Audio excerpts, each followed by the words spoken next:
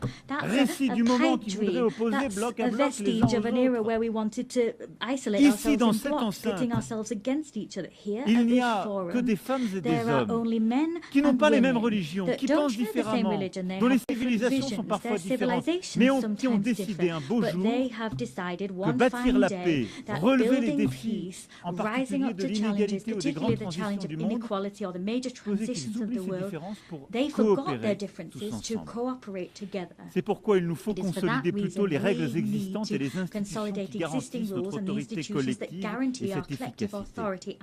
Les droits de l'homme restent le pilier central de l'édifice des Nations Unies et donnent leur cohérence à l'ensemble des mesures que nous prenons. Et dans cette période où les conflits se multiplient et s'étendent, ce sont aussi à des crises massives des droits humains que nous faisons face. Notre devoir à tous est donc de veiller au respect du droit humanitaire international, comme nous proposons de le faire dans ce cadre de l'initiative mondiale que nous portons avec quelques homologues, l'Afrique du Sud, le Brésil, la Chine, la Jordanie, le Kazakhstan et le CICR.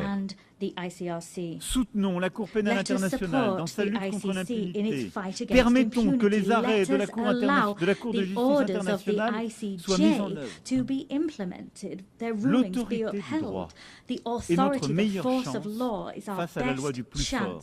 L'application des principes est le seul remède aux deux poids, deux mesures que tant d'entre nous sont venus dénoncer à cette tribune devant cette Assemblée depuis que nous en avons fait le Parlement du monde.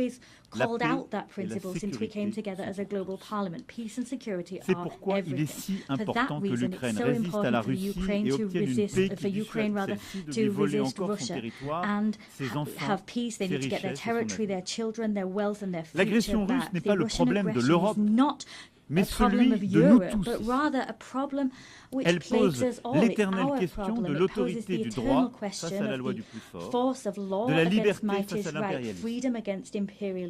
L'Ukraine n'a pas voulu la guerre. Elle veut la paix. La France aussi veut la paix. Les Européens veulent la paix. Les États-Unis d'Amérique veulent la paix. Pour cela, l'Ukraine a un droit fondamental, celui de vivre en sécurité et de ne plus craindre que la Russie l'attaque à nouveau. C'est pourquoi la France, avec le Royaume-Uni, a bâti une coalition des volontaires rassemblant 35 nations pour donner à l'Ukraine des garanties indispensables à sa sécurité dans la durée. Nous créons ainsi les conditions d'une paix solide et juste qui permettra aux Ukrainiens d'accomplir leur destin. Et ce qui s'est passé ces dernières semaines dans l'espace aérien de la Pologne, de la Roumanie, les provocations vues en Estonie ou ailleurs sont la preuve aussi que tous les Européens sont défiés aussi par des menaces et des volontés de déstabilisation russe qui supposent une telle unité. L'Ukraine l'a dit souvent, elle est prête au cessez-le-feu et accepte la négociation. Il revient désormais à la Russie de prouver qu'elle peut choisir la paix alors qu'elle multiplie aujourd'hui les attaques contre les civils en Ukraine et les provocations que je viens d'évoquer. Dans cette attente, la France se tiendra fermement aux côtés de l'Ukraine avec ses partenaires européens et tous ceux qui comprennent l'importance de mettre la Russie en échec pour préserver l'ordre mondial. Et je me félicite des propos il y a quelques heures du président des États-Unis d'Amérique, rappelant l'affaiblissement progressif de l'économie russe, les échecs sur le terrain de la Russie, qui, imaginez-le, en peu de 1000 jours, a à peine pris 1% du territoire ukrainien malgré tant et tant de victimes civiles. Et je me félicite de voir que le président américain croit dans la capacité de l'Ukraine, pas simplement à tenir, mais à faire valoir ses droits avec nous. C'est parce qu'elle refuse le double standard, ce deux poids deux mesures, que la France s'engage aussi aux côtés de l'Ukraine, comme je viens de l'évoquer, comme elle le fait pour la paix au Proche-Orient.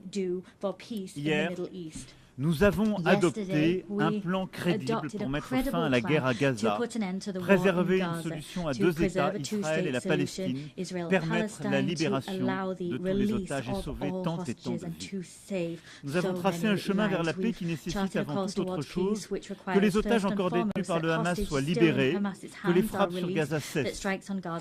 Et je suis heureux que l'Arabie Saoudite et la France aient convaincu un grand nombre de membres de cette Assemblée de signer la déclaration de New York. Nous sommes 142 membres de cette Assemblée à tendre la main pour bâtir un chemin de paix. La paix immédiate, libération des otages, la stabilisation de Gaza, la démilitarisation et le démantèlement du Hamas, et une reconnaissance réciproque de deux États et un État de Palestine démilitarisé, reconnaissant Israël, un État d'Israël reconnaissant un État de Palestine. Et tous les États de la région qui ne l'ont pas encore fait, reconnaissant ainsi l'État d'Israël. Par cette reconnaissance qui est en fait un chemin vers la paix, c'est aussi la stabilité de la région tout entière que nous cherchons à bâtir. Il ne peut pas y avoir de sécurité, de stabilité pour Israël si c'est une guerre permanente avec tous les voisins qui est paix avec la Palestine, en Cisjordanie et à Gaza, et à travers Jérusalem. Paix au Liban, où la lutte contre le terrorisme ne peut pas se faire au détriment de la souveraineté des Libanaises et des Libanais. Et c'est pourquoi je me félicite du travail que nous avons conduit main dans la main avec les États-Unis d'Amérique, avec les Nations Unies et la FINUL pour bâtir ce chemin qui permet de restaurer la souveraineté du Liban, remettre les forces armées libanaises en situation avec l'appui de la FINUL de retrouver point à point cette souveraineté et évidemment de bâtir ce monopole des armes qui seuls peuvent être détenus par les forces armées libanaises. Le Liban respire mieux quand le Hezbollah est moins fort. Le Liban respirera encore mieux quand l'ensemble des caches d'armes, quand l'ensemble des armes détenues par le Hezbollah seront reprises à la main des forces armées libanaises. Il n'y a pas d'autre choix. La France réunira prochainement une conférence de soutien à la reconstruction du Liban et nous appuierons aussi la conférence que nos amis saoudiens tiendront en soutien aux forces armées libanaises. De la même manière, la Syrie doit retrouver son unité et sa souveraineté. La Syrie est plus libre depuis que le régime d'Assad est tombé. J'ai reçu le président de la transition à Paris, je le reverrai demain avec plusieurs États de la région. Nous œuvrons pour que la Syrie puisse respecter toutes les composantes de sa société civile, qui en font la force, la sève. Et en même temps puisse, en retrouvant cette unité, retrouver la pleine maîtrise, elle aussi, de sa souveraineté. Et puis, la région ne pourra être en paix que si le programme nucléaire iranien, qui a été partiellement détruit, est à nouveau pleinement contrôlé. C'est pourquoi la France, l'Allemagne et le Royaume-Uni ont déclenché d'un accord commun le processus menant au rétablissement de toutes les sanctions internationales prises précédemment contre l'Iran. Celui-ci porte seul la responsabilité de manquer à ses obligations, mais peut encore décider d'ouvrir les portes à l'AIEA, de faire la lumière sur son stock d'uranium enrichi et d'accepter de nouvelles négociations. Les prochaines heures seront déterminantes. Soit l'Iran fait un geste, se réengage dans un chemin de paix et de responsabilité, permettant de retrouver ce chemin et à l'AIEA de faire son travail et au stock d'être ainsi transféré. Soit les sanctions devront s'appliquer. J'aurai l'occasion d'en entretenir demain avec le président Petro. Sur chacune de ces questions cruciales, la France avance des solutions concrètes. Le plan pour que cesse la guerre en Ukraine existe. Le plan pour faire la paix au Proche-Orient existe. Le plan pour remettre sous contrôle le programme nucléaire iranien existe. Le plan pour retrouver la pleine souveraineté du Liban existe. Chaque fois, nous voulons être le partenaire de tous ceux qui partagent cette exigence d'agir efficacement. Pourtant, le risque existe aussi que nous nous lassions d'agir et détournions le regard de trop de détresse. La tragédie humanitaire en cours au Soudan est sans doute la plus grave de toutes aujourd'hui. Il nous appartient collectivement de nous mobiliser, comme nous l'avons fait à Paris en 2024. Coordonnons nos efforts pour agir ensemble, pour que les belligérants acceptent la négociation et remettent le pouvoir aux civils.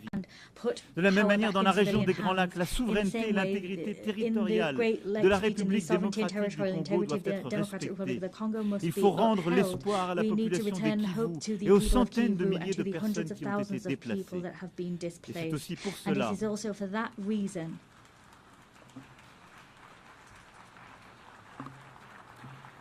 Et c'est aussi pour cela que nous réunirons le mois prochain à Paris tous ceux qui peuvent répondre à l'urgence humanitaire et faire converger les initiatives de paix. Et je me félicite de ce qui a été conduit par l'Union africaine, par tant de voisins, par le Qatar, par les États-Unis d'Amérique. Mais l'urgence humanitaire, là aussi, est indispensable. Nous ne devons oublier aucun de ces conflits. Nous n'avons pas le droit à aucun moment de nous décourager. Cette capacité de sursaut, c'est notre force, c'est ce qui nous a rassemblés il y a 8 décennies. Nous n'avons aucun droit à la fatigue dans ce moment que nous vivons. Ayant égrené, sans être pour autant complet, tant de crises, je regarde avec vous lucidement le monde dans lequel nous vivons. Nous voyons partout les risques de prolifération revenir et les nouvelles menaces sans cadre collectif réémerger. L'urgence est aussi à rebâtir un cadre crédible, vérifiable pour lutter contre toute prolifération nucléaire, de reconstruire un cadre crédible pour recontenir les menaces et les proliférations balistiques. Je n'oublie pas les menaces chimiques, bactériologiques, et je n'oublie pas les risques nouveaux, ceux qui impliquent l'intelligence artificielle, le quantique, le cyber, ou le spatial. Autant de menaces sur lesquelles nos cadres existants communs ont été affaiblis ces dernières années. Parfois parce que certains les ont rendus caducs, d'autres fois parce que les règles de vérification n'ont pas été dûment observées, aussi parce que l'accélération technologique fait que celle-ci, ses capacités d'innovation vont plus vite que nos cadres existants. Sur tous ces points, nous n'avons pas le droit de céder. Et notre responsabilité est d'avancer, de bâtir ce cadre de paix indispensable. C'est la même exigence d'efficacité, ce même multilatéralisme efficace qu'il nous faut avoir sur les grands défis globaux qui sont les nôtres. Je sais l'attention que le secrétaire général y accorde et je veux le remercier de l'ambition qu'il affiche pour notre organisation au travers de l'initiative ONU 80. Et je partage cette préoccupation. Oui, il nous faut dans ce moment de désordre que j'évoquais pour les grandes questions de paix et de guerre, ne pas oublier que nous avons tant de défis globaux qui supposent le même esprit de coopération. Regardons en face nos grands déséquilibres mondiaux qui touchent toutes les économies, certes les plus riches, au nom de l'une d'entre elles. Mais encore plus, les pays à revenus intermédiaires, les pays développement et évidemment les plus pauvres.